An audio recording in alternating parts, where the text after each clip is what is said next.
Mesdames et messieurs, vous l'avez compris, aujourd'hui, on va parler du DJI RS3, de ce qu'il apporte comme nouveauté, pour qui il est, et surtout, on va le tester sur le terrain dans des conditions réelles. Avant qu'on commence, sachez que je vais faire gagner un de ces RS3 sur mon Insta. Je vous conseille donc d'aller me follow là-bas parce que vous avez la chance peut-être de remporter un de ces petits bébés. Vous connaissez sûrement le RS2, je pense que c'est un des gimbals les plus présents sur les tournages depuis qu'il est sorti et c'est mon gimbal de choix actuellement.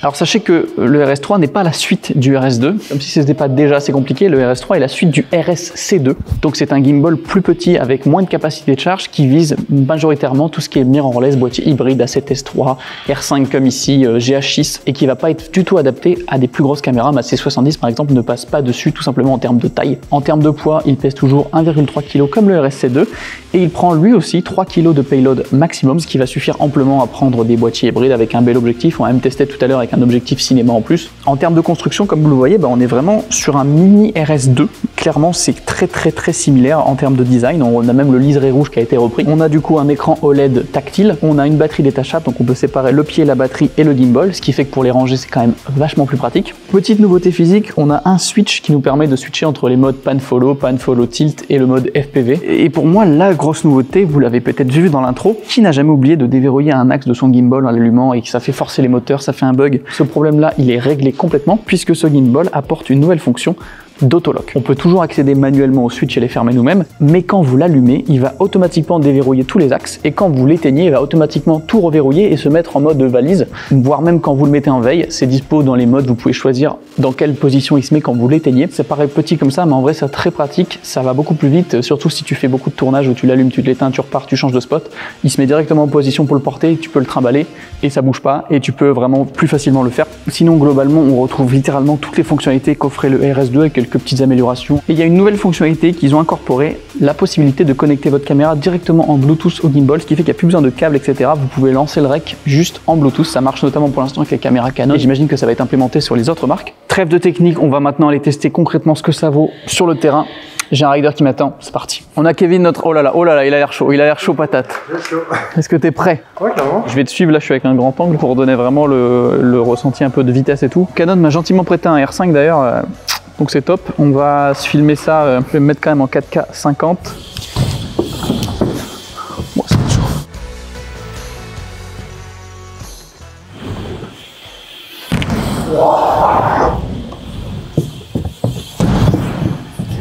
Ah, ça c'était cool.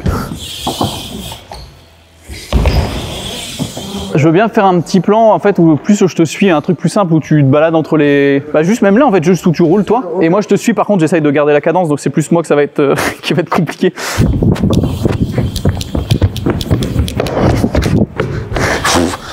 Ah, je savais bien que ça allait me décrasser.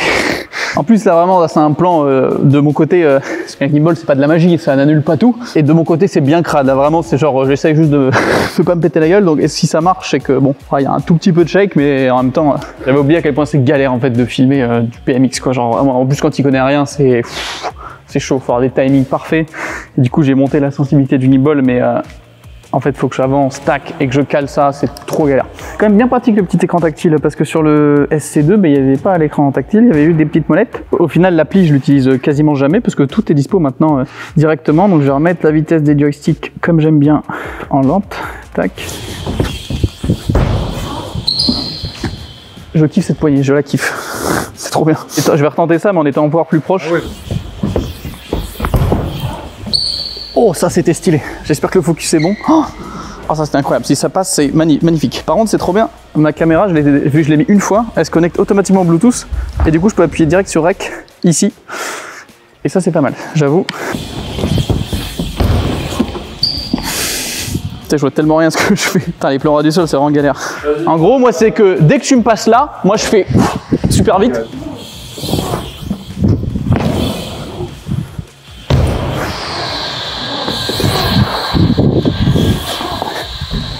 Bah, nickel. En vrai par contre c'est un plaisir de pas utiliser un gimbal plus lourd avec une cam plus lourde. Là c'est genre j'ai une attelle et c'est nickel quoi. J'ai un peu chaud mais... Et 12 heures de batterie toujours en fait hein. 12 heures donc plutôt cool.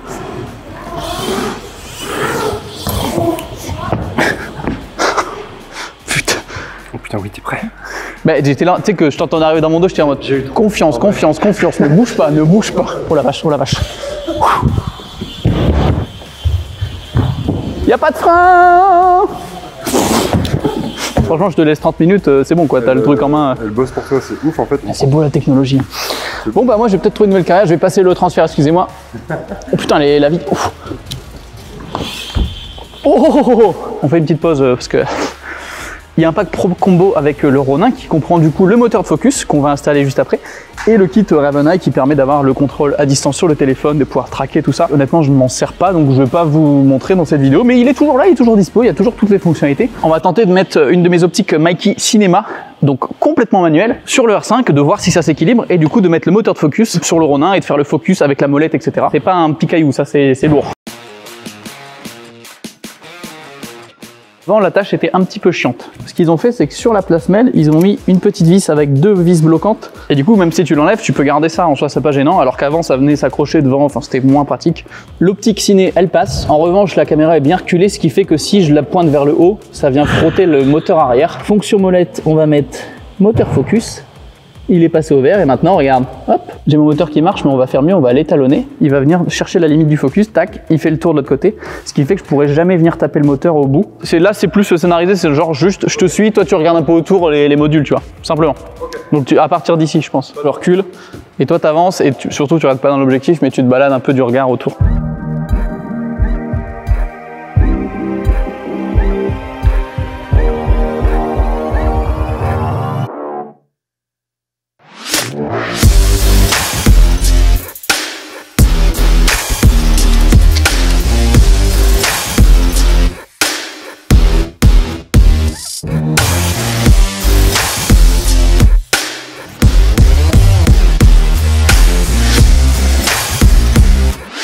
Merci beaucoup, c'était trop bien. Voilà, on a fini, c'était même pas 2 heures, mais c'était chaud, mais on a réussi à rentrer à peu près tout. Ah, quel est le ressenti sur ce RS3? Bah honnêtement, j'ai vraiment l'impression que c'est un RS2 en juste plus petit, qui prend des plus petites charges, avec quelques nouvelles fonctionnalités bien évidemment. J'ai même tenté des plans en 85 mm, donc si ça passe, c'est plutôt bon signe sur la stabilisation. Si vous êtes dans des petites équipes, si vous êtes indépendant, vraiment c'est le gimbal parfait. Évidemment, si vous utilisez des mirrorless et pas plus gros, tous ces boîtiers là, au final, même avec une optique ciné de 1,2 kg, ça passe. Certaines configs longues et lourdes, ça peut vite être limite, donc attention. Si tu as un DJI RS2, clairement, c'est pas forcément intéressant de changer parce que bah, tu vas retrouver à peu près la même chose dans un format un tout petit peu plus petit et qui prend un peu moins de poids, donc voilà. À moins que le autolock soit hyper important pour toi, mais franchement, sinon, c'est pas la peine. Si tu as un RS-C2, bah, tu as l'écran et toutes les fonctionnalités que ça amène en termes de contrôle, c'est beaucoup plus pratique. Mais hormis ça, ça vaut peut-être pas forcément le coup de changer. En revanche, si tu as un Ronin S ou SC, alors là, bah, franchement, il est temps de changer parce que juste le fait de pouvoir locker les axes, d'avoir le autolock et d'avoir toutes les capacités de stabilisation, toutes les fonctionnalités en plus. On peut faire des timelapses, on peut programmer des keyframes, on peut traquer des sujets automatiquement. Il y a tellement de choses que j'ai même pas exploité encore dans cette vidéo. Donc c'est beaucoup plus complet et évidemment ça vaut le coup de changer.